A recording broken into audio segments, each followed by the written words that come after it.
Wow, sudah siap lapangan dia guys. Kalau kita lihat di sini tempat istananya cepat ya siap ya daripada yang lain-lain ya.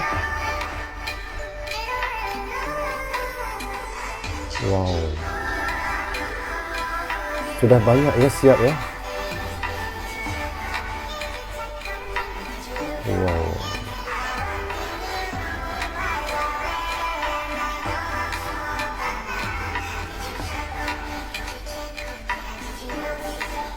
Oh, ada tempat yang bertingkat-tingkat macam ni ya, cantik ya depannya.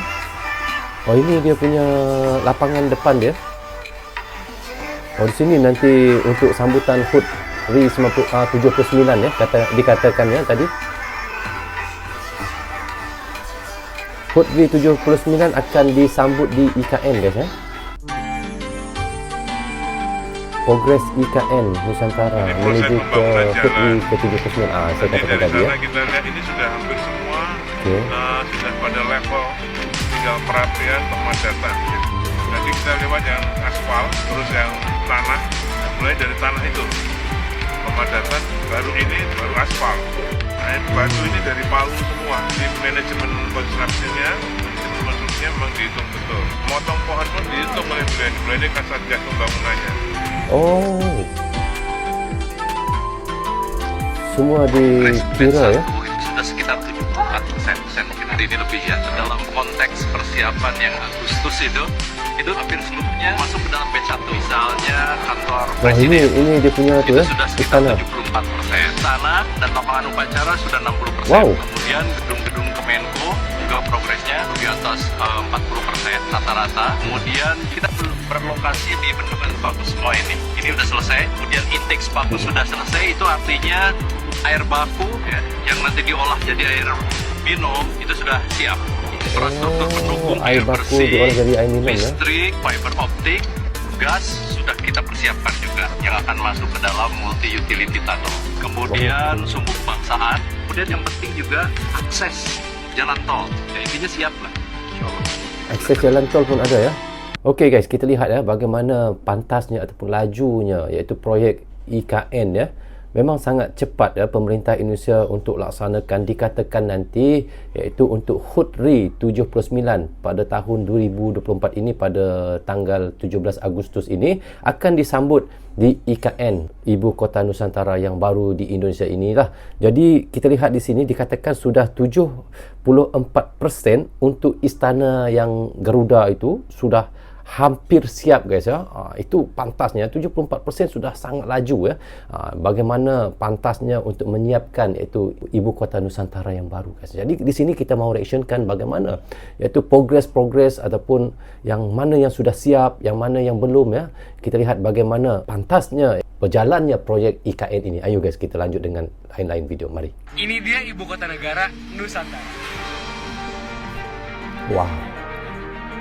Ibu Kota Indonesia resmi pindah ke Nusantara tahun depan. Emangnya udah jadi tuh kotanya? Apalagi rencana IKN ini tuh bakalan jadi kota yang paling pintar dan ramah lingkungan di dunia. Sebagai mahasiswa ilmu lingkungan, gue penasaran banget dan langsung aja gue berangkat ke IKN. Gue juga ditemenin sama Mas Dian Rana, salah satu konten kreator di sini. Ini dia titik nol Nusantara, Ibu Kota Negara. Jadi guys, buat kalian yang belum tahu, lokasi IKN itu ada di Kalimantan Timur, sekitar 1,5 jam naik mobil dari Balikpapan. Ya bisa dibilang IKN itu ada di tengah-tengah Pulau Kalimantan. Gue udah menginjakan kaki di IKN kayak lagi bangun kota di dalam game cuma ini aslinya. Dan ini dia kondisi pembangunan di IKN sekarang. Sampai saat ini pembangunannya itu fokus di daerah kawasan inti pusat pemerintahan kota IKN. Ada istana negara, gedung-gedung kementerian, kantor pemerintahan, sampai rumah-rumah para menteri. Oh iya, lagi ada pembangunan tempat tinggal untuk ASN juga loh. Rencananya di pertengahan tahun depan bakalan ada hampir 500.000 orang yang pindah dari Jakarta ke Nusantara. Dan bakalan upacara 17 Agustusan di sini juga loh. Total luas daerah IKN ini sekitar 320.000 hektar dan membutuhkan kurang lebih 466 triliun yang 20%-nya dari APBN, 80% sisanya investasi swasta. Dan menurut gua yang paling menarik adalah ibu kota yang direncanain buat jadi smart forest city di Indonesia. Kota hutan yang ramah lingkungan dan pintar lagi. Salah satu komitmennya itu 65% daerahnya dibangun untuk hutan tropis, 25% lainnya untuk perkotaan. Tanggapan kalian tentang IKN gimana guys? Tertarik nggak buat pindah ke sini? Lanjut nanti. Luar biasa guys, sangat luar biasa guys. Katanya tahun hadapan akan ada 500,000 orang yang akan berpindah ke IKN. 500 orang ni saya fikirlah, bagi saya sendiri mungkin orang-orang yang penting-penting dahulu yang masuk ke IKN ini ya.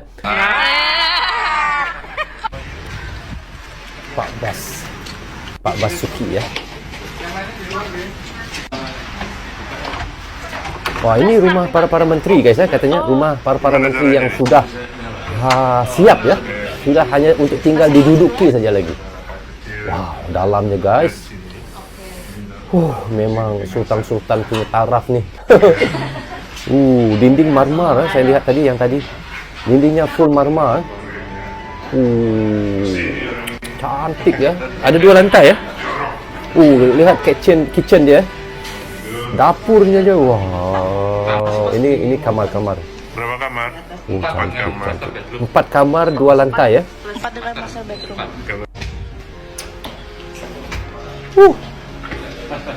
Gila lah. Cantik lah. Merinding saya guys lihat rumah para menteri ni. Jadi kalau mau tinggal rumah ini harus jadi menteri Indonesia dulu ya.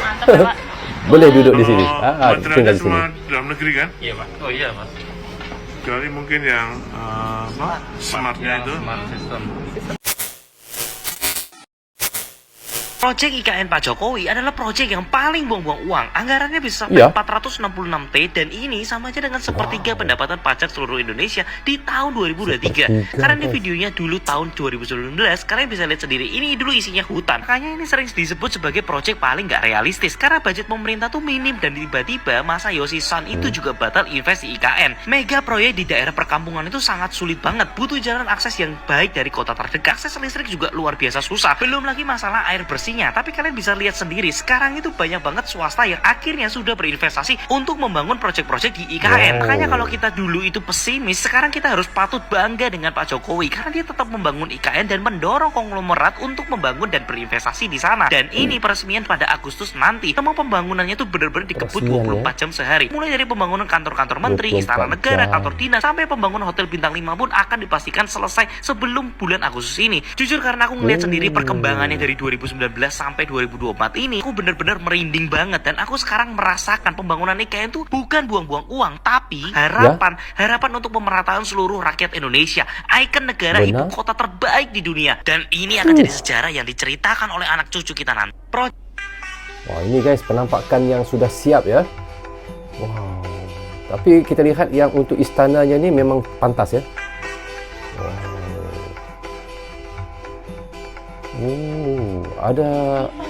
Ada danau di tengah-tengahnya. Begini ya proyeknya. Laju.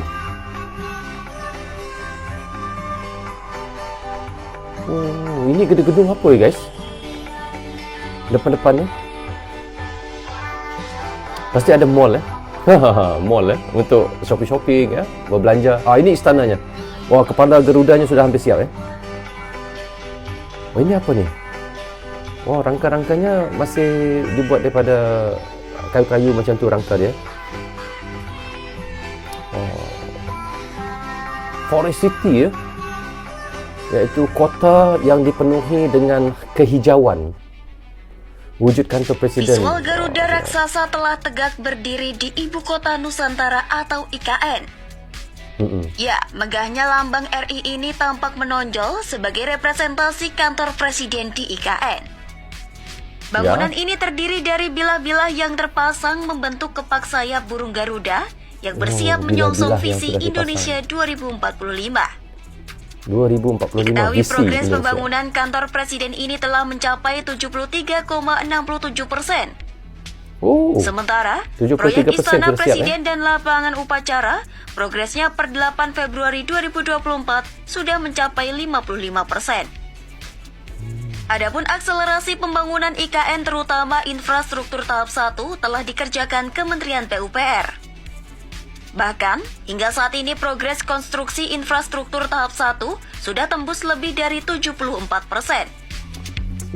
Laju ya. Percepatan pembangunan ini dilakukan untuk mengejar target pelaksanaan upacara peringatan HUT ke-79 Kemerdekaan RI tanggal 17 Agustus 2024. Upacara tersebut rencananya akan digelar di lapangan upacara kawasan Istana Presiden di kawasan inti pusat pemerintahan IKN.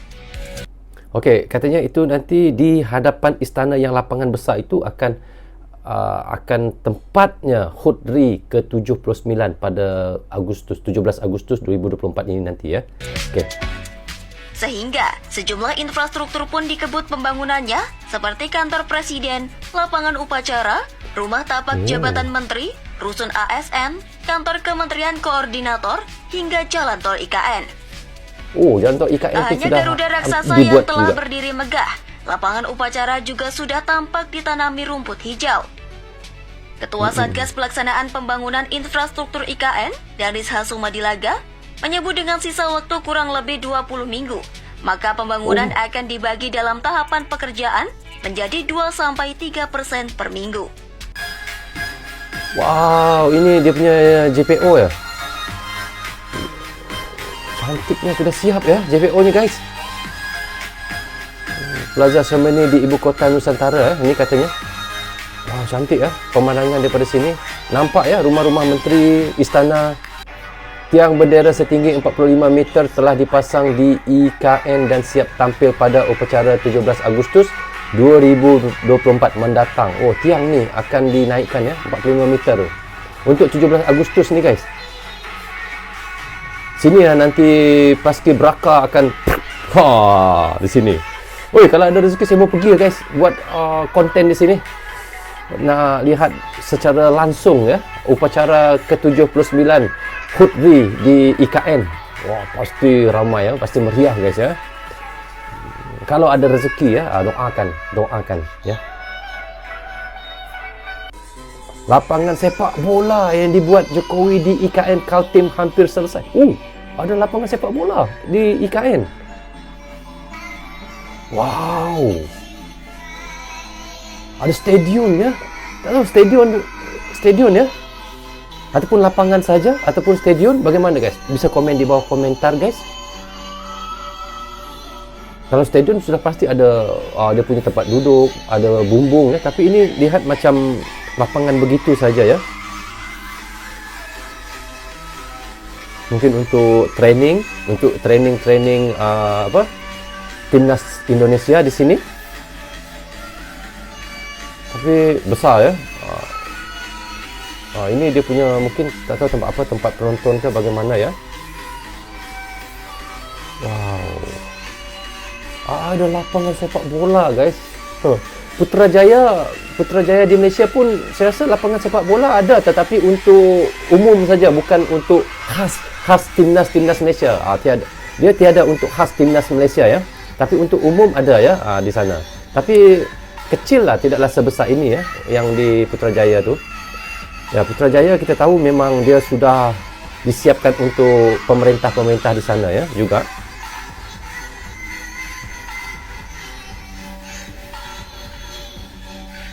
Tapi luar biasa ada lapangan sepak bola ya di IKN itu bagi saya luar biasa jugalah.